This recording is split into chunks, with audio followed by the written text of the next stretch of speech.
All right. We're taking all the best old school wisdom and blending it with the top new school methods to bring you the optimal coaching strategies. This is the 80-20 Baseball Podcast with Coach Bo. Welcome 80-20 baseball coaches. Fired up as always to be here this week with you. I have a good interview coming next week. We're going to start that, rolling it out next week. I got that interview recorded last week. It's just not completely edited yet by my editor, Sam. So we're going to roll part one of that out next week. Coach Brucker, Coach Ryan Brucker is going to discuss and share out a bunch of strategies and tips with all of you. Coach Brucker's got an interesting story, multi-sport athlete, played Division I college baseball, been around some great programs from Southern California baseball. Now he's a head coach himself. He's got kids, his own kids that are playing sports. He's in the mix. He knows exactly what everybody's going through that's listening to this. He's going to share out some tips starting next week. So I'm fired up for that. We try to do interviews on this podcast during the summer, and we'll do a few spread out throughout the year. The interviews is a supplemental piece that I know there's coaches that I can vouch for that I really want to bring in and share out, and Coach Brucker's one of those. Those of you that listen to this know where we're at, why we're a little different here, and there's a lot of good resources out there. What we're trying to do is be a little different in a good way. Try to be just better in certain ways. And that's why we're doing it. Why else would we do it? If it's not better, I'm not going to waste your time. I'm sure as heck not going to waste my time putting a podcast out just to put a podcast out. Okay, this is a lot of work, and trying to do this well, it takes time and effort. And we're on episode 135. I think we're over 4,000 minutes of total time, plus all the videos, the articles, the drill design guide that I'm giving away for free on the website. That's a lot of time. This has been a lot of time, so I'm not about to waste yours or mine with just coming out with stuff that's already out there. So we're trying to give it a different spin, but not to be contrarian, not to be different. Gosh, I can't stand that type of way of living, that MO of I'm just going to be different to be different. And most of you're right on the same page with me on that. So with that said, next week, Coach Brucker, a couple things we're going to talk about with Coach Ryan Brucker. A couple of the first questions. I asked him, what are your top few recommendations for youth coaches that would help them build rapport / buy-in in a genuine yet practical way? So what are a few? He's going to give you a few recommendations for youth coaches, that would help you get buy-in and build rapport in a genuine, practical way. And he does a really good job with his teams. I've seen him do this very well. One of the other questions I asked him is, what are some common mistakes you see youth baseball coaches make? What are one or two tips you'd recommend they try using to adjust and improve or to avoid those mistakes? So those are a couple of the questions that you're going to hear, the answers you're going to hear from Coach Brucker next week. Coach Brucker is a successful high school coach in Southern California, but he's been around the game. He just understands the game, multi-sport athlete, many kids that he's been around all these years, worked with all sorts of kids. He has his own family that has kids. He's got 3 kids doing all sorts of youth sports, so he's really in the mix of this whole thing. And then he'll also share out a little bit of his College Baseball World Series story, which is pertinent because the College Baseball World Series is going on. I remember watching Ryan Brucker. I remember watching him get a hit in the College World Series, leading off the College World Series. He might have been the first hitter of the College World Series that year, or it was a leadoff hitter for the game, and he got a hit in the first at bat. But nonetheless, he's going to share that out with you next week.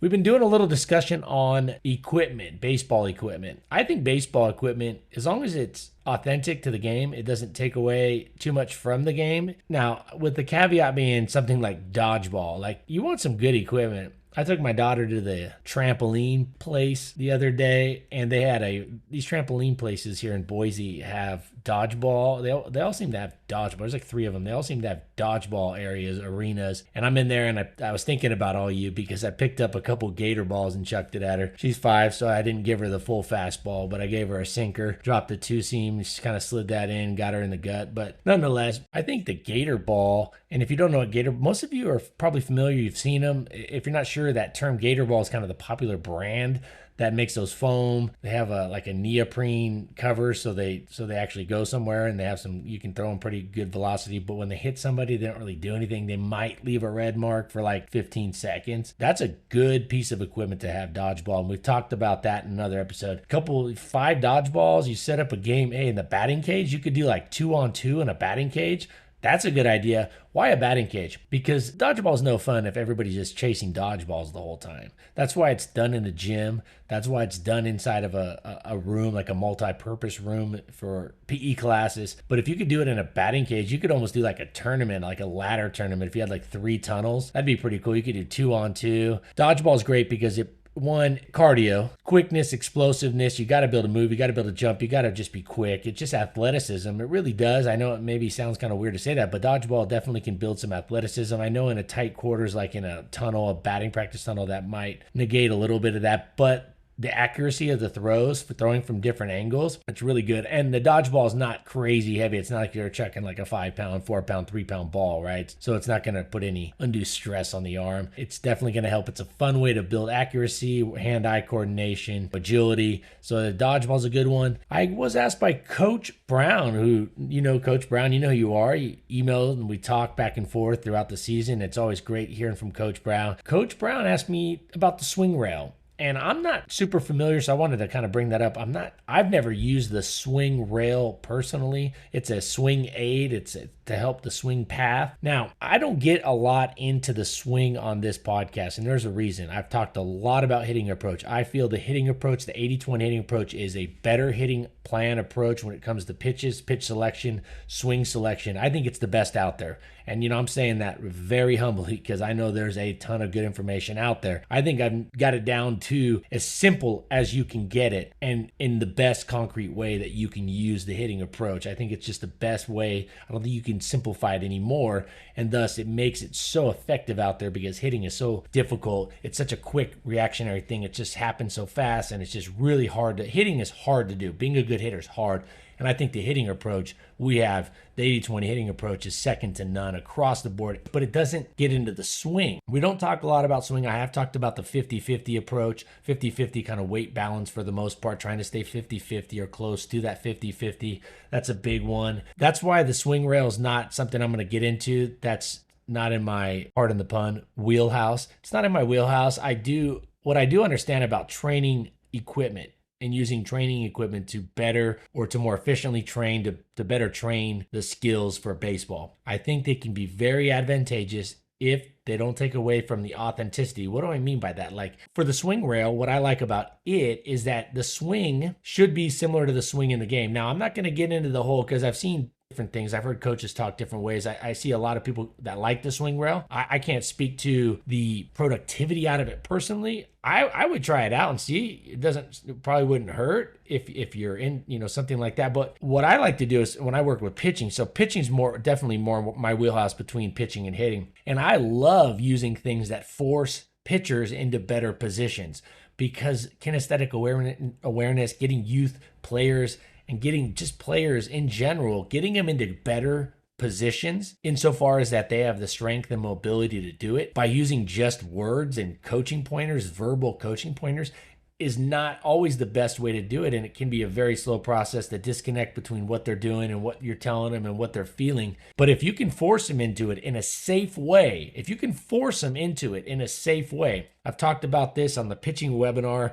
I did this. I broke it down. If you're interested in that pitching webinar, purchasing that, you can email me directly. The using stuff to force players into certain positions in a safe way, that I'm a big fan of. The swing rail looks like it's doing that. Maybe somebody can reach out. If you've had success, email me, Coach Bo at 8020baseball.com, Coach Bo at 8020baseball.com, or go over to 8020baseball.com and just on the contact page, drop me a message if you've had any success with that. I like how it forces a player. It kind of gives feedback really quick to positioning, whether that's the right positioning. It looks to me like it could be the right positioning, but again, that's not my wheelhouse right there, the exact swing technique. Now, in terms of where the hand should be and the elbows and the wrists and all that, I'm not going to get into that, but there's about 5 other major factors that we've talked about on this podcast, and we'll continue to break down on this podcast that I'm certain about because baseball is a sport that's been around 150 years. It's right in front of us. It's not intellectual property hidden away that you never see like the code for. It's not like technology and things, or you don't see how it works inside. Like you see a good swing, it's right in front of you, slow motion on a 70-inch TV. Some of y'all have 70-inch.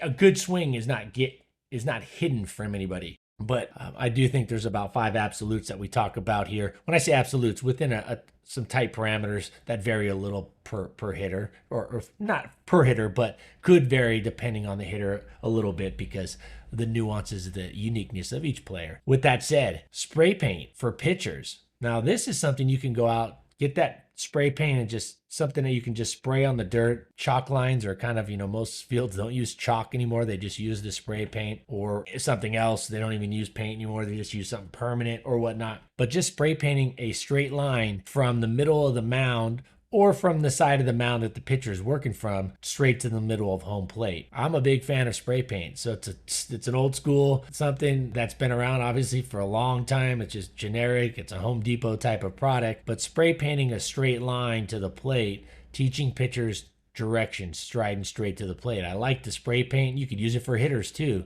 trying to keep them on that line. And moving forward with our equipment review, this is a 2-part series. We started it last week, and this week we're kind of getting into the second part here of this equipment. We talked about 5 pieces of equipment, training pieces of equipment last week. We're going to hit on 3 or 4 this week. Another one, footballs. Footballs, just get them out there. Footballs are great I wouldn't play the game of football personally. I think it's not fast enough for conditioning. I think it's a little too.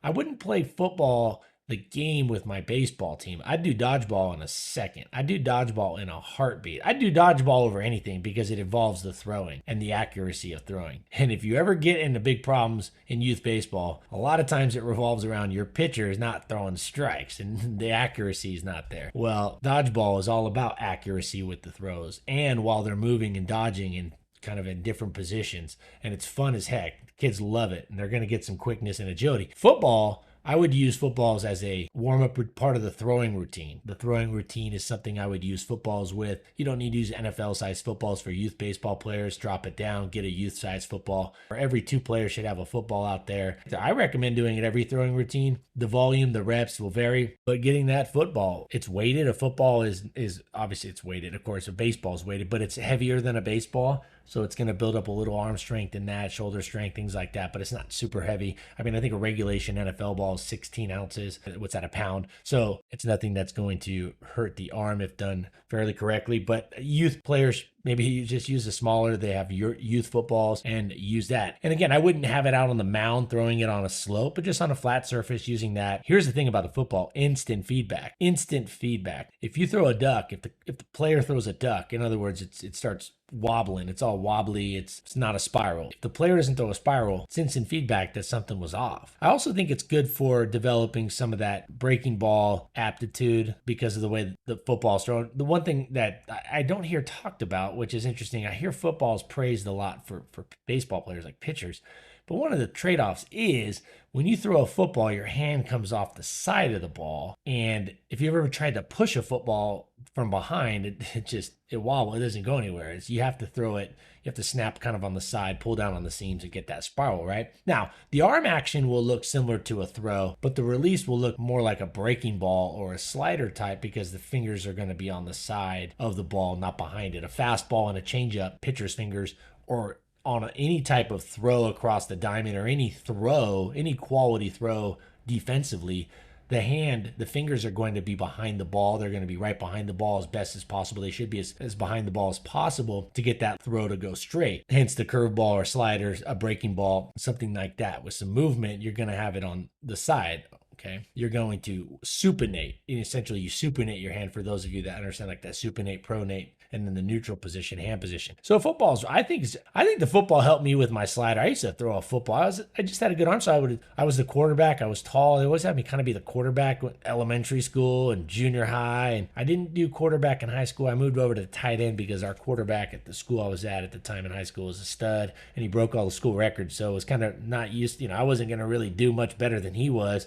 And I could definitely help out at tight end a lot and kind of combo and team up with him. So the throwing of the football just over all these years when I was younger, I think helped develop my breaking ball that and my pitching coach, Don Ossie. I played like 12 seasons in Major League Baseball. My dad would take me down to see Don Ossie. I had two pitching coaches growing up, John Verhoeven, Major League player, Don Ossie, Major League player. Another benefit of being in Southern California. My parents didn't have much money, but they would save some of that to take me to pitching lessons. And I would go see these guys, and they were ex-pros, but they were good with kids. They were coaches. They weren't like the biggest name. They weren't. I think Don Ossie was an all-star one, I think 86, but they weren't like your Hall of Fame or, perennial all-star name, but these were good coaches, good guys, and they helped me a lot. And I'll tell you what, Don Ossie had a heck of a breaking ball. He really taught me how to throw a good breaking ball, man. He threw one when I was probably like 12 years old. He threw one just to show me an example. I couldn't believe what I saw in my own eyes. I was like you're so used to a 12-year-old curveball, a 13-year-old curveball, and I saw his, and he just kind of not even warmed up, spun one. I was like, I couldn't believe how tight his spin was, how much it broke, and all that, and the depth.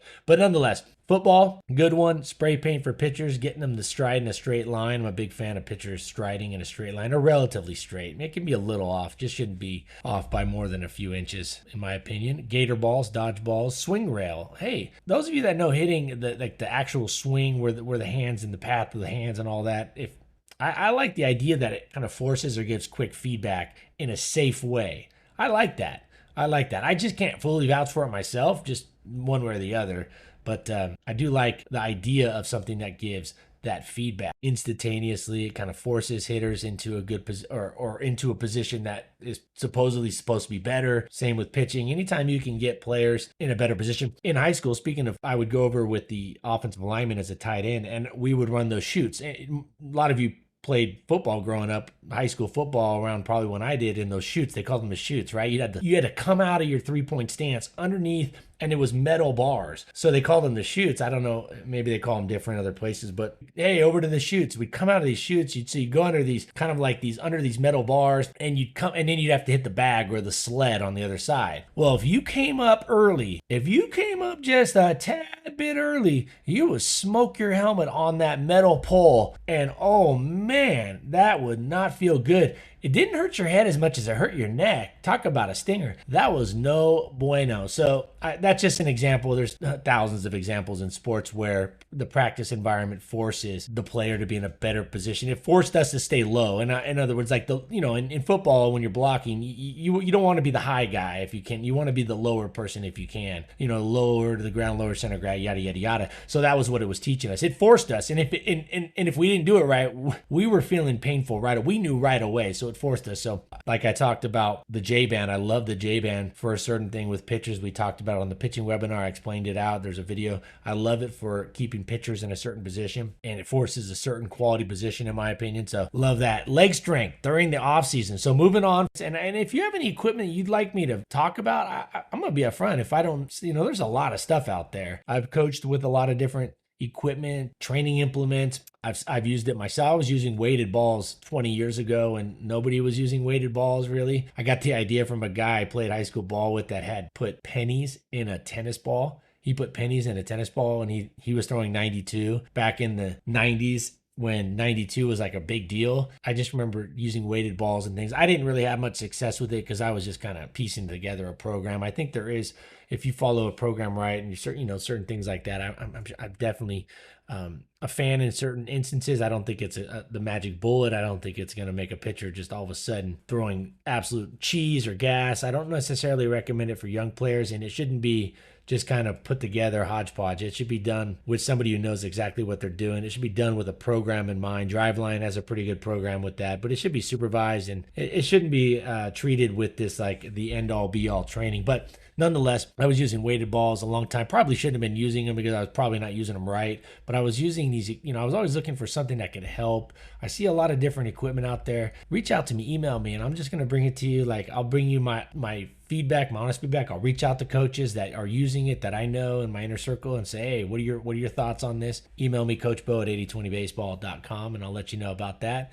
Off season coming up for a lot of teams. I know some of those winters, when I say winter, some of those colder areas, some of those areas where winter draws, goes a little bit longer, that I know that you're in the middle of your season or you're getting ready for kind of your main season, which may be Legion Ball, or if you're in another country, your seasons may be different than ours here in the United States. And even in the United States, it varies. So if you are going into that off season, into the summer and into the fall, you have to start working on strength, posture, mobility, things like that. That's really where you want to start building it. That's a big deal. So as you get into that, you really want to start doing a lot of one-legged exercise type things, lunges. And here's one recommendation I'll make when you're doing leg exercise. You should do a lot of body leg, a lot of single leg, what they call unilateral exercises, and you should do it as often as you can. And this goes for a lot of agility stuff too with the speed, say like karaoke or side shuffles, things like that. Should have the arms above the head. Should have the arms above the head as often as possible.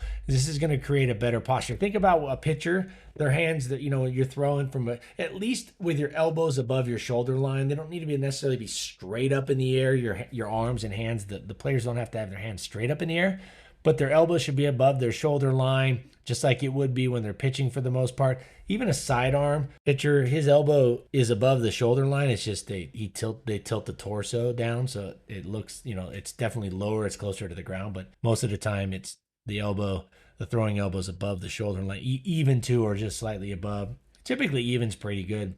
So you don't get any kind of shoulder pinch and stuff like that. But nonetheless, I think having those arms above the head, doing single leg stuff with arms above the head is just phenomenal. Jump lunges in all directions, single leg squats, all sorts of stuff like that, unilateral. So start getting that going as you get into the off season.